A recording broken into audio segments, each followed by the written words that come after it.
വർഷങ്ങളെ മാറി നിൽക്കൂ, ഓർമ്മയുടെ അസ്ഥിമാടം ഞാനൊന്ന് കണ്ടോട്ടെ. MT വാസുദേവൻ നായരുടെ വളരെ പ്രശസ്തമായിട്ടുള്ള ഒരുപാട് കോട്ട്സിൽ ഒരെണ്ണമാണ്. എനിക്ക് വളരെ പ്രിയപ്പെട്ട ഒരു കോട്ടാണ്. എനിക്ക് ഒരുപക്ഷെ ഇത്ര കാലത്തിനിടയ്ക്ക് എന്നെ ഏറ്റവും കൂടുതൽ ഇൻഫ്ലുവൻസ് ചെയ്തിട്ടുള്ള എഴുത്തുകാരെ പറ്റി സംസാരിക്കുകയാണെങ്കിൽ ആദ്യം പറയുന്ന പേരുകളിൽ ഒന്ന് തന്നെയായിരിക്കും MT വാസുദേവൻ നായർ. എനിക്ക് മാത്രമല്ല, മലയാള സാഹിത്യ ഭാഷയ്ക്ക് തന്നെ, മലയാള സാഹിത്യ ലോകത്തിന് തന്നെ ഏറ്റവും എണ്ണം പറഞ്ഞ, ഏറ്റവും മികച്ച സൃഷ്ടികൾ നൽകിയിട്ടുള്ള എഴുത്തുകാരിൽ ഒരാളാണ് ശ്രീ MT വാസുദേവൻ നായർ. ആ ലിവിംഗ് ലെജൻഡിന് വേണ്ടി ഇന്ന് മലയാള സിനിമാ ലോകം നൽകുന്ന ഒരു വലിയ ട്രിബ്യൂട്ടാണ് മനോരഥങ്ങൾ എന്ന സീരീസ്. C5 ഇന്ന് സ്ട്രീം ചെയ്ത് തുടങ്ങിയിട്ടുള്ള സീരീസിൽ 9 എപ്പിസോഡുകളാണുള്ളത്. 9 ഹ്രസ്വചിത്രങ്ങൾ, 8 സംവിധായകർ, ഒരുപാട് അനവധി താരങ്ങൾ.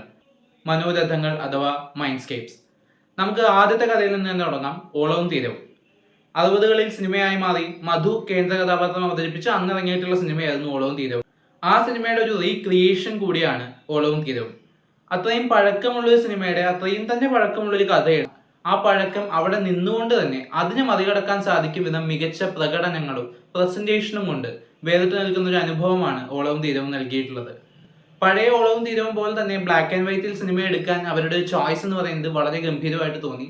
ആ കഥയുടെ തനതായ ഒരു സ്വത്വം എന്താണെന്ന് നമുക്ക് ഫീൽ ചെയ്യിക്കാനുള്ള ഒരു ടൂളായിട്ട് കൂടിയാണ് അവർ ബ്ലാക്ക് ആൻഡ് വൈറ്റ് യൂസ് ചെയ്തിട്ടുള്ളത്. അത് തന്നെ ചിലയിടങ്ങളിൽ ഒരു വ്യത്യസ്തമായിട്ടുള്ള ഒരു പോയിന്റ്, അത് ഞാൻ പറയുന്നില്ല, സ്പോയിലർ ആയിരിക്കും. എന്തായാലും അത് അവർ പ്ലേസ് ചെയ്തിട്ടുള്ള കാര്യങ്ങളൊക്കെ നിങ്ങൾക്ക് കാണുമ്പോൾ മനസ്സിലാവും. ആ 2 സീനുകളിൽ വരുന്ന ഒരു ചേഞ്ചും അത്യാവശ്യം നന്നായിട്ട് ഫീൽ ചെയ്തു. ആ കാലഘട്ടത്തിലെ ഭാഷയും സന്ദർഭങ്ങളും ഡയലോഗുകളും ഒക്കെ ആവർത്തിക്കുമ്പോഴും ഒട്ടും കല്ല് കടിക്കാതെ, നമുക്ക് എവിടെയും മടുപ്പ് തോന്നാതെ, ഒരു മണിക്കൂറിനോട് അടുത്ത സമയത്തിനുള്ളിൽ ഏറ്റവും പാക്ഡ് ആയി തന്നെ പ്രസന്റ് ചെയ്തിട്ടുണ്ട് ഓളവും തീരവും. മോഹൻലാൽ ബാപ്പൂട്ടിയായി നിറഞ്ഞു നിൽക്കുകയാണ്. വളരെ സ്വാഭാവികമായി, വളരെ ലളിതമായിട്ട് ആ കഥാപാത്രമായിട്ട് അദ്ദേഹം സ്ക്രീനിൽ നിൽക്കുന്നത്. അധികം രൂപമാറ്റങ്ങളുടെ ആവശ്യമില്ലാതെ ഭാവഭേദങ്ങൾ കൊണ്ട് കഥാപാത്രങ്ങളെ വേർതിരിക്കുന്ന ആ മോഹൻലാലിന്റെ മറ്റൊരു മാജിക് ആയിട്ട് നമുക്ക് വേണമെങ്കിൽ എടുത്തു പറയാം. ആ ഈസിനെസ് തന്നെയാണ് ഈ കഥാപാത്രത്തിനെയും എടുത്തു നിർത്തുന്നത്. ഹരീഷ് പേരടി, സുരഭി, ദുർഗാകൃഷ്ണ, മാമുക്കോയ തുടങ്ങിയ എല്ലാവരും നല്ല പെർഫോമൻസ് ആണ് കാഴ്ചവെച്ചിട്ടുള്ളത്. ഈ ഒരു പഴക്കത്തിന്റെ പോരായ്മകൾക്കപ്പുറം നിൽക്കുമ്പോൾ ഒരു നല്ല സൃഷ്ടി തന്നെയാണ് ഓളവും തീരവും. രണ്ടാമത്തേത് കടുകുന്നാവ ഒരു യാത്ര. രഞ്ജിത്തിന്റെ സംവിധാനത്തിൽ ഒരുങ്ങിയിട്ടുള്ള ഈ ഒരു സെക്ഷൻ പ്രധാന കഥാപാത്രം കൈകാര്യം ചെയ്തിട്ടുള്ളത് മമ്മൂട്ടിയാണ്. മമ്മൂക്കയുടെ ക്യാരക്ടർ എന്ന് പറയുന്നത് MTയുടെ ഒരു പക്ഷേ ഒരു ആത്മകഥാംശം പോലെയുള്ള ഒരു കഥയാണ്. അപ്പോൾ അദ്ദേഹത്തിന്റെ ഒരു യാത്ര എന്ന് പറയുമ്പോൾ അതിന്റെ ഒരു ഫ്ലോയിൽ തന്നെയാണ് പോകുന്നത്. പേഴ്സണലി എനിക്ക് ഇതിന്റെ കഥ വളരെയധികം ഇഷ്ടപ്പെട്ടു. ആ കഥയിൽ തന്നെ വിനീതിന്റെയും മമ്മൂക്കയുടെയും പെർഫോമൻസസ് ഗംഭീരമായിരുന്നു. മമ്മൂട്ടിക്ക് അങ്ങനെ എക്സ്പ്ലോർ ചെയ്യാൻ എന്തെങ്കിലും ഉള്ളതായിട്ട് എനിക്ക് തോന്നിയില്ല, പക്ഷെ വളരെ നീറ്റായിട്ട് ചെയ്തു വെച്ചിട്ടുണ്ട്.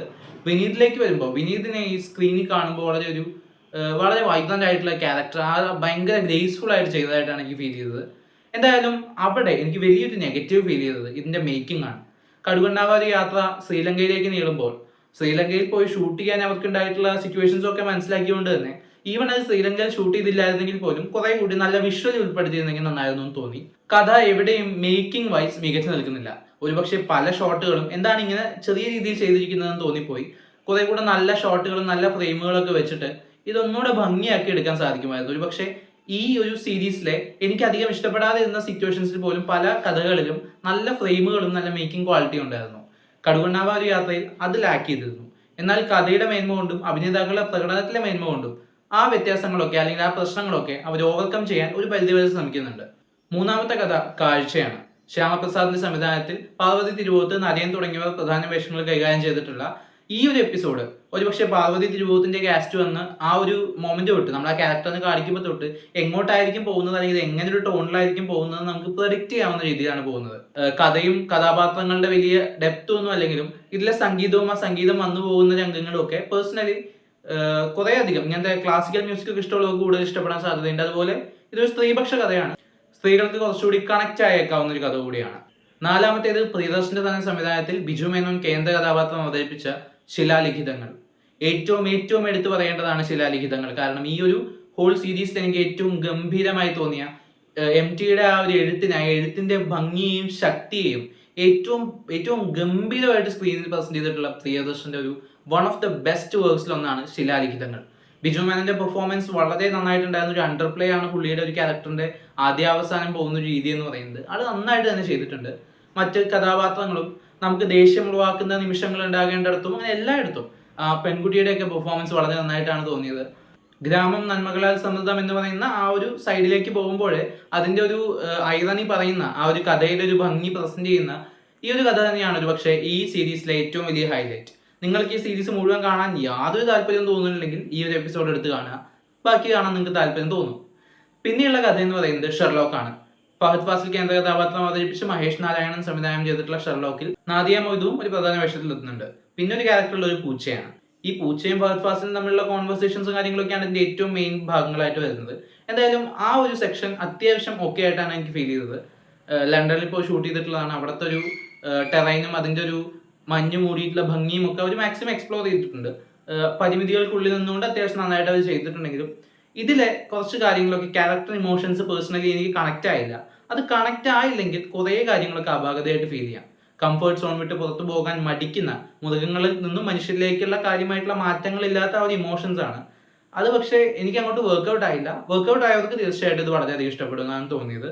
അടുത്തത് അശ്വതിയുടെ സംവിധാനത്തിൽ ആസിഫ് അലി കേന്ദ്ര കഥാപാത്രത്തെ അവതരിപ്പിച്ച വിൽപ്പനയാണ് പേഴ്സണലി എനിക്കിതിൽ ഭയങ്കര ആർട്ടിഫിഷ്യൽ ആയിട്ട് തോന്നിയിട്ടുള്ള ഒരു കഥ. ഒരുപക്ഷെ ആ കഥയുടെ എസൻസ് അവസാനത്തോടെ എടുക്കുമ്പോൾ അവർ എക്സ്പ്ലെയിൻ ചെയ്യുന്ന, അല്ലെങ്കിൽ എക്സ്പ്ലെയിൻ ചെയ്യാൻ ഒരു ഷോട്ട് മാത്രം യൂസ് ചെയ്യുന്ന ആ ഒരു മൊമെന്റ് മാത്രമാണ് ഇംപ്രസീവ് ആയിട്ട് തോന്നിയത്. ഇതിലെ മേക്കിങ്ങും ഫ്രെയിംസും ഒക്കെ കൊള്ളാമെന്നുണ്ടെങ്കിൽ പോലും അതിനപ്പുറത്തേക്ക് കാര്യമായിട്ടുള്ള ഒരു എൻഗേജിങ് ആയിട്ടുള്ള ഫാക്ടേഴ്സ് ഉള്ളതായിട്ടോ അല്ലെങ്കിൽ ഇതിലൊരു കൃത്യമായിട്ടുള്ള ഒഴുക്കുള്ളതായിട്ടോ ഫീൽ ചെയ്തില്ല. അഭിനേതാക്കളുടെ പെർഫോമൻസും മൊത്തത്തിലുള്ള ഔട്ട്ഫിറ്റും കാര്യങ്ങളൊക്കെ എവിടെയൊക്കെയോ ഭയങ്കര ആർട്ടിഫിഷ്യാലിറ്റി നിഴലിച്ച് നിൽക്കുന്നുണ്ടായിരുന്നു. കൂട്ടത്തിൽ തീരെ വർക്ക്ഔട്ട് ആവാത്ത ഒരു സെക്ഷനായിരുന്നു വിൽപ്പന. രതീഷ് അമ്പാട്ടിന്റെ കടൽക്കാറ്റ്. ഇന്ദ്രജിത്തും അപർണ ബാലമുരളിയുമാണ് പ്രധാന വേഷങ്ങൾ കൈകാര്യം ചെയ്യുന്നത്. വളരെയധികം പഴകിയ ഒരു കഥ, ഒരുപക്ഷെ പലതവണ ആവർത്തിച്ച് പല രീതിയിൽ ഇന്റർപ്രറ്റ് ചെയ്ത് ഇത് ഒരു പരിധിക്കപ്പുറത്തേക്ക് ആവർത്തനം കഴിഞ്ഞു പോയൊരു കഥയാണ് വീണ്ടും അവർ പ്രസന്റ് ചെയ്തിട്ടുള്ളത്. അതിന്റെ ഒരു കെട്ടിനും മട്ടിനും വന്നിട്ടുള്ള വ്യത്യാസങ്ങൾക്ക് അപ്പുറത്തേക്ക് കഥയുടെ കാമ്പിൽ വ്യത്യാസങ്ങൾ വന്നിട്ടില്ല എന്നതിനെ ഓവർകം ചെയ്യാൻ അവർക്ക് സാധിക്കാത്ത പോലെയാണ് തോന്നിയത്. പ്രകടനങ്ങളുടെ മികവ് തന്നെയാണ് ഇവിടെയും കഥയെ പിടിച്ചു നിർത്തുന്നത്. ആദ്യാവസാനം ബോധരിക്കുന്നില്ലെങ്കിൽ പോലും ഇത് ഒരു ഗംഭീര കഥയായിട്ട് എനിക്ക് തോന്നിയില്ല. പക്ഷെ ഒരു സാധാരണ കഥയും അത്യാവശ്യം നല്ല പ്രകടനങ്ങളും നല്ല വിഷ്വൽസും ഈ കഥയിലുണ്ട്. സന്തോഷ് ശിവന്റെ അഭയം തേടി വീണ്ടും. സിദ്ദിഖ് കേന്ദ്ര കഥാപാത്രമായി എത്തിയിട്ടുള്ള ഈ ഒരു എപ്പിസോഡ് പേഴ്സണലി വളരെയധികം ഡീപ്പായിട്ടുള്ള ഒരു എക്സ്പീരിയൻസ് ആണ് സമ്മാനിച്ചത്. ഇത് എന്താണെന്ന് മനസ്സിലാക്കിയെടുക്കാൻ കുറച്ചധികം നമ്മൾ സ്ട്രെസ് ചെയ്യേണ്ടി വരും.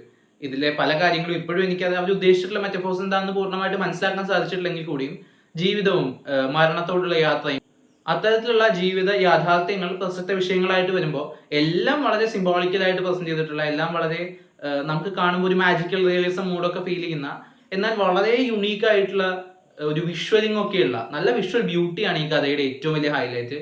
ഇത് വളരെയധികം നമ്മളിങ്ങനെ മനസ്സിലാക്കി എടുക്കാൻ ടൈം എടുക്കും തോറും ഒരു ലാഗിങ് ആയിട്ട് ഫീൽ ചെയ്യുമ്പോഴും ആ ഒരു വിഷ്വൽ ബ്യൂട്ടിക്ക് വേണ്ടി നമുക്കിത് കണ്ടിരിക്കാവുന്നതാണ്. അതുപോലെ തന്നെ സിദ്ദിഖിന്റെ അസാധ്യ പെർഫോമൻസ് ആണ്.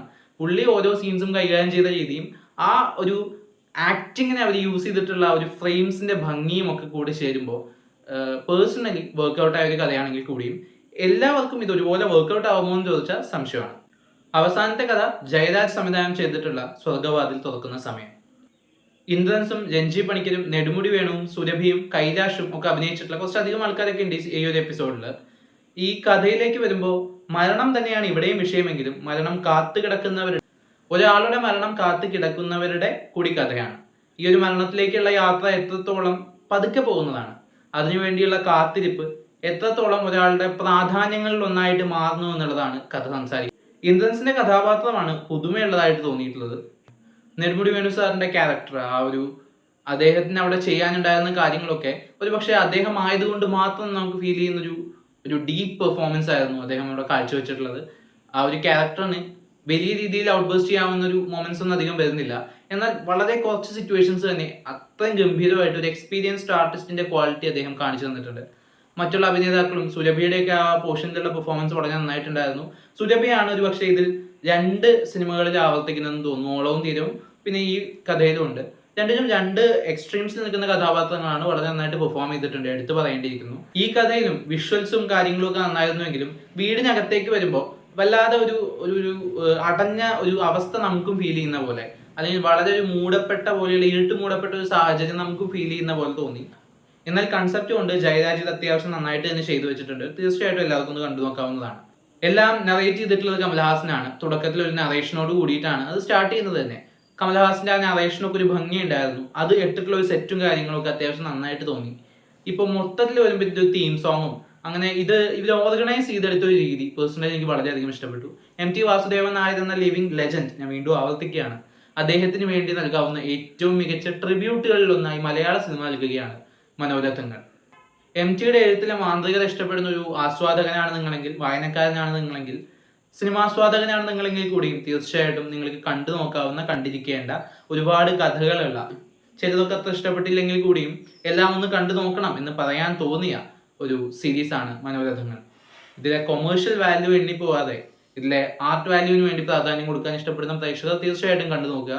കണ്ടവരുണ്ടെങ്കിൽ അവരുടെ അഭിപ്രായങ്ങൾ കമന്റ് ബോക്സ് വഴി രേഖപ്പെടുത്തുമെന്ന് വിശ്വസിക്കുന്നു. ഈ വീഡിയോ നിങ്ങൾക്ക് ഇഷ്ടപ്പെട്ടെങ്കിൽ ചാനൽ സബ്സ്ക്രൈബ് ചെയ്യുക, വീഡിയോ ലൈക്ക് ചെയ്യുക, സപ്പോർട്ട് ചെയ്യുക. ആ ബെല്ലൈക്കനും കൂടെ എനേബിൾ ചെയ്യുകയാണെങ്കിൽ എൻ്റെ ഏറ്റവും പുതിയ വീഡിയോസ് എത്രയും പെട്ടെന്ന് നിങ്ങൾക്ക് കാണാൻ സാധിക്കുന്നതായിരിക്കും.